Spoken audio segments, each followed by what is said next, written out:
Mapagpalang hapon po sa ating lahat. Yan, purihin po natin ang ating Panginoong Jesucristo yan sa araw na ito. Yan, yung tungkol po kay Tatay Pipi ka na dumating, napapatuto po siya tungkol sa Diyos. At sinasabi niya yung mga bagay na sinabi sa kanya ng Diyos at kung ano yung pinakita sa kanya. Ito nangyari po yun talaga na nagpapakita ang Diyos at nagbibigay po talaga ng mensahe. Tulad din po ng mga propeta, mga apostoles, kinausap din po sila ng Diyos at binigyan ng mga mensahe para yun po yung ipapahayag, yun po yung ipaparating sa mga tao. Kung ano po yung mga mensahe, ano po yung mga mangyayari po sa inaharap. Kaya kanina nagpatuto si Tatay Pipi na tungkol sa mensahe ng Diyos at sinabi na tungkol po sa kapatid ni Ama na darating. Yun po yung sinabi niya at tinanong niya kung may dumating na ba rito. At kung dumating siya, sabi niya, ang palatandaan, sabi niya ay sasabihin niya na siya yung kapatid po ninyo. Yun yung sinabi niya kanina. At tungkol din po sa mga mensahe na yun, totoo po yung nangyayari. Tulad ko rin po, kinausap din po ako ng Diyos, kumbaga kaya nagpapatuturin po ako sa kanila. Na bawat patutuyan, hindi po yun o kwento-kwento, gawa-gawa lamang, kundi isang bagay na pagpapatutungkol sa Diyos na sila talaga ay nagpapakita, sila talaga ay nangungusap sa mga tao na nakahandang sumunod sa kanilang katungkulan na ibinigay. Kaya sa atin, kung baka mapalad tayo, bawat isa sa atin na binigyan tayo ng mensahe at pinapaliwanag po ng bawat isa sa atin. Kaya mensahe lagi, pagbabago at pagbalik loob sa Diyos na kung ano po yung narapat, yung mga mali nating gawain, baguhin na po natin habang may panahon pa. Huwag po nating sayangan yung panahon natin dito sa lupa na yung patuloy po tayong nagkakasala. Iayos po natin ang ating sarili habang may panahon pa. At kung yung gawain po nating kabutihan, ipagpatuloy na po natin, huwag na po nating hayaan mawalang saysay ang ating mga pinaghirapan. Nalaman na natin ang salita ng Diyos, kung ipagpatuloy na po natin ito na kahit anong sabihin ng mga tao na kapaligid, gawin po natin ito. Huwag po natin silang pansinin, basta isipin po natin lahat ng ating ginagawa ay para sa Diyos. At yun din po yung kay Tatay Pipi sa patuturin niya sa kanyang sarili na kinausap sa ng Diyos. Hirap din pong maniwala ng mga tao sa mga patuto niya. Dahil yun po yung katotohanan. Mahirap talagang tanggapin o parang mahirap paniwalaan na pag sinabi mo nakakausap mo ang Diyos. Pag sabihin nila madalas, napapaliw ka na o kung ano nangyayari sa iyo. Pati ang Diyos nakikita mo na. Pero yun po yung katotohanan. Nasa kasulatan din po, nasa Mateo, sabi niyo po roon, na mapalad ang may malinis na puso sapagkat makikita niyang Diyos. So ibig sabihin, kailangan po nating maglinis po ng ating puso. Upang sa ganon, makita rin po natin siya. Na kung ano po yung nakita po namin, ay pwede niyo rin pong makita. Na tulad ng lagi sinasabi sa atin niya, gawin natin kung ano yung narapat at sabi rin naman na makikita natin talaga ang Diyos. Dahil sa atin kung bakit lagi tayong tinuturuan kung paano tayo sumunod, gawin po natin ito upang sa ganon makita rin natin siya. Makita nyo rin po siya na kagaya po namin. Lahat po, marami pong salamat. Maraming salamat. Yung grasa mo harapin. Yan.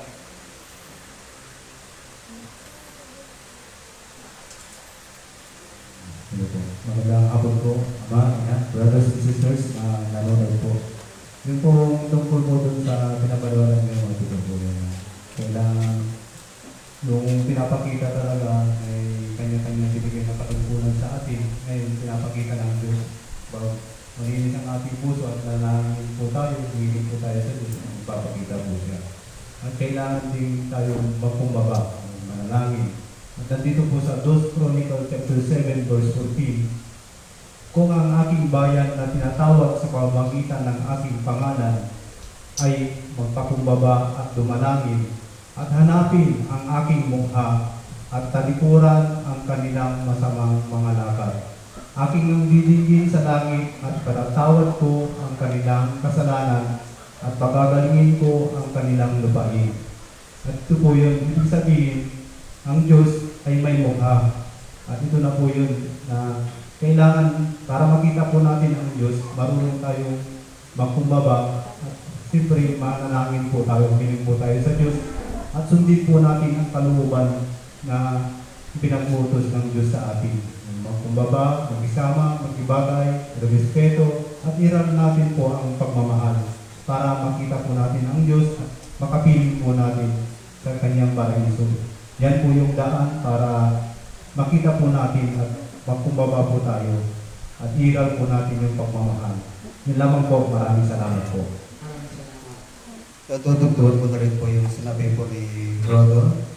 Yan, tungkol sa kasulatan na Juan is talagang Diyos. At narito rin po sa kasulatan, mababasa na ang Diyos talaga ay may nagpapakita na. Mabasa po dito sa Colossus chapter 1, verse 14. Sabi niya rito, si Kristo ang larawan ng Diyos na di nakikita. Siya ang panganay at pangunahin sa lahat ng lilikha. So, ibig sabihin na ang Panginoon po yung larawan po ng Diyos na hindi nakikita. Sa unang panahon, ang Diyos po ay hindi po nagpakita sa mga sinaunang propeta at sa mga tao noon. Ang tinig ng Diyos, napapakinggan po nila, pero hindi po nakikita ang kanyang wangis. Sapagkat sinabi rin po na ang Diyos noon, hindi siya nagpapakita sa mga tao at hindi siya pwede makita. Pero kaya nung dumating ang Panginoong Jesucristo, siya po yung larawan ng Diyos na hindi nakikita. Kaya sa John 14:6, sabi niya, ako ang daan at ang katotohanan at ang buhay. Wala makakarating sama, kundi sa pamamagitan ko. At sa John 14:7, sabi niya roon, kung kilala ninyo ako, kilala niyo rin ang aking Ama. Magmula ngayon, siya inyong makikilala at makikita. Sapagkat kung ano ang nakikita sa anak, ay siya rin yung makikita sa Ama. At lahat ng gawain ng Ama, ay siya rin po yung gawain ng anak. Kaya kung nakita po natin ang Panginoong Jesucristo, nakita na rin po natin ang Ama. Siya yung magiging daan po natin para tayo po ay makakaparoon sa Ama. Dahil kung tayo ay kumikilala sa Kanya, makikilala na rin po ang Ama at sila ay lubusang magpapakilala po sa atin. Kaya gawin po natin kung anong narapat at hiling natin sa ating panalangin na, Lord, gusto kitang makilala sa aking buhay, kung sino ka ba talaga. Upang sa ganon, lalo po tayong lumalim sa ating pananalig sa Kanya. Dahil wala naman pong imposible na kahit anong gawa nating kasalanan, pag tayo po'y nagsisi, tayo po'y Kanyang patatawarin. Wala naman pong imposible. Kaya gawin po natin kung anong narapat, pagtibayan po natin ang ating pananalig. Yun lamang po at maraming salamat. Maraming salamat. Oras na tayo ay mag-alas na. Yung paratas na sa PPP pumunta sa dito na pagpapatusan, yun lang pala mensahe at darating na isang babae ang kapatid ko ay darating. Dahil yun ang mensahe sa kanya sinabi niya. Sabi niya, bababa siya ang sabi sa kanya ng ina. Bababa siya at darating sa lupa ang babae ng kapatid ni Lily. Yun ang pangalan at darating na yung kapatid mo at hahanapin ka na galing sa langit at bumabalik dito sa lupa. Ito yung video sa Amerikano. Sa Amerikano ganyan video. Sa Pilipino naman, iba. Babae na lang. Kung ano ang gawa ng ama, gano'n din gawa ng anak. Dahil walang imamana ang mga anak kundi galing sa ama. Wala rin imamana sa ama kung hindi galing sa ama niya. Pasa-pasa na yan ang kagalingan at kagamitan at pinanibigay sa anak. Anak pa rin ang siya. Maging siya ang kapalit ng ama dahil ang anak ang siya mahalaga. Kung hindi dada sa anak at hindi makatulog, hindi ka magkaroon matungkol sa ama. Anak pa rin ang lahat. Pagdating ng Holy Spirit, siya na ang maglilinis at siya na rin ang mag-uusik ng lahat. Ang Holy Spirit ang siya ang magbibigay ng kapayapaan at katahimikan at kasayahan. Lahat ang Holy Spirit. Dahil si Jesus, nakatubos ang anak ngayon, ang kapayapaan, ang pag-ibig, ang daladala niya. Pag-isayin tayo, pagmamahalan ang bawat isa sa atin dahil ang pag-ibig yan, ang daladala niya ang binamahal dito galing sa langit. Kung darating ngayon, hindi natin masasabi kung anong araw at darating siya. Pag dumating ngayon, biglang masaya tayo. Muling magsaya tayo dahil ang lahat at daladala na ang kanyang galing, kagamitan galing sa langit. Siya na lang ang mangyayari at darating dito sa lupa. Yun ang nakatago at malalantad na. Dahil ang lahat yan, ang gospel ay ngayon ilalantad na. Ito yun, ang salita niya. May asawa at dalawang anak pa si Jesus Cristo. Base sa bagong pagsasaliksik na pag-unlad, ikinasal si Jesus sa kanyang alagang si Maria Magdalena. Natagpuan ang isang 1,500 taong lumang dokumento sa British Library, kilala bilang Lost Gospel, bilang ng buwan ng pagsasalit ng Aramaic ni Professor Barry Wilson at author na si C. Jacopo Pucci. Ayon sa dokumento, ikinasal si Jesus kay Maria Magdalena at may dalawang anak. Si Maria Magdalena, isang mahalagang tauhan sa buhay ni Jesus Cristo, madalas na binabanggit sa mga kasaysayan. Ang isinalin na libro ay inilathala ng Pegasus Publications. Kinukumpara ito ng simbahan sa The Da Vinci Code ni Dan Brown na kumikilala sa kontrobersya. Isang pag-ahon na nag-uudyok ng pagtalima sa kasaysayan. Ang Lost Gospel ay nagpapababa ng usapan tungkol sa buhay at relasyon ni Jesus. Lost Gospel, pagtuklas sa mga misteryo ni Jesus. Yung lalaki, yung anak na ang umiiral mamaya. Kung saan sabi ng Ama, ibibigay ko ang bagong pangalan. Ang bagong pangalan yun, at ang sinilang niya, dahil ang lahat yan, ang siyang ahawak. Ito yun. Yung pagsilang ng isang bata, siya ang hahawak ang liwanag. Kung sino man ang liwanag yun, ay siya sa kanya at ipapasa ko dahil siya ang anak ko na langit.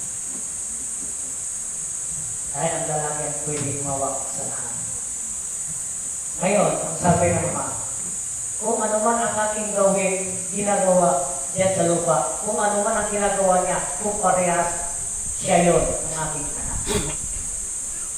Also, ang anak niya, hahanapin natin kung sino yun.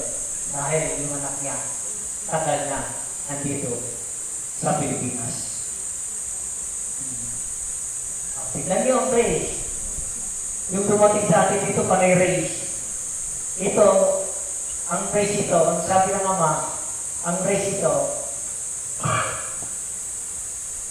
ang race ito, dahil ang sabi ng Ama, ito ang race, paglabas ng bata, at pag may edad na siya ay darating na ang kanyang kagamitan at alam niya ng gagamitin niya. Dahil ang lahat siya, sabi ng Ama, panahon na, yung isang witness, pumunta, yun lang pala ang misaya ay dala-dala niya. Darating na ang iyong kapatid, ang babae ay galing sa langit. Isipin mo, dalawa na galing sa langit. Nagkatawan tao. Walang magulang dito. Mapalad tayo. Kung sino man siya at makikita natin siya, mapalad tayo. Diba? Amen? Amen. Yun lang ang misahe, ang dala-dala ni Tatay Pepe para sa atin. Yung sabi niya, hanapin mo ang aking mukha. Hanapin ninyo na sino saan ang kanyang mukha. Ngayon, yun nakasulat, ang sabi niya, hanapin mo ang aking mukha. May mukha ang Diyos nandito sa Pilipinas. Hinahanap na sa inyo. Kung mahanap nyo, kapalad kayo. Dahil ang Diyos ay masayahin at hindi malungkutin. Amen. Yun. Hanapin natin na pagdating ng mahanap natin ang mukha, ilagtan natin kung sino man siya, kapalag siya dahil siya anak ng Diyos. Amen. Dahil natibay. Kayo ba, kilala nyo? Kristo, ikaw, kilala mo ba yun? Opo, ma. Oh. Kilala ko, ma. Oh. Hindi pa. Yun, basahin mo. Oh. Basahin mo. Sa ano? Basahin ko po ulit po yung hanapin mo ang aking mukha. Nandito po sa Bible, nasa 2 Chronicle chapter 7 verse 14. Kung ang aking bayan na tinatawag sa pamamagitan ng aking pangalan ay magpakumbaba at dumalangin at hanapin ang aking mukha at talikuran ang kanilang masama ng mga lakad at aking didinggin sa langit at ipatatawad ko ang kanilang kasalanan at pagagalingin ko ang kanilang lupain. Yun po yung nakasulat po dito po sa 2 Chronicle chapter 7 verse 14. Hanapin mo ang aking mukha. Diba? Kunti-kunti na lahat. Ang bato, ang basto, ang liwanag, nakikisabay-sabay na lahat, dumarating. Dahil ang lahat ng mga sinasabi ay dumarating na rin, nakasulat pala sa Biblia lahat. Yung mukha. Ang mukha yun, mahalaga sa lahat. Dahil ang mukha ay siya mamiligtas sa inyo. Amen. So, hanapin ninyo. Ayaw, magdasal tayo, mag-pray tayo, para tayo ay makilala natin ang mukha. Yan ang dakilang ama natin talaligtas. Ang lahat man, ano man, sa inyo na ang kapayapaan, ang kaligtasan, at naginawahan. Hanapin natin ang mukha. Amen. Amen. Yun, magdasal tayo, mag-pray tayo. Yan. Thank you for watching po sa lahat po ng nanonood. Yan, Sunday po. And love you po tayo and thank you for watching. And shout out po kay Sister Nika. Ay, And ay, love you wow, po tayo. 2016. And thank you po. Ingat lagi.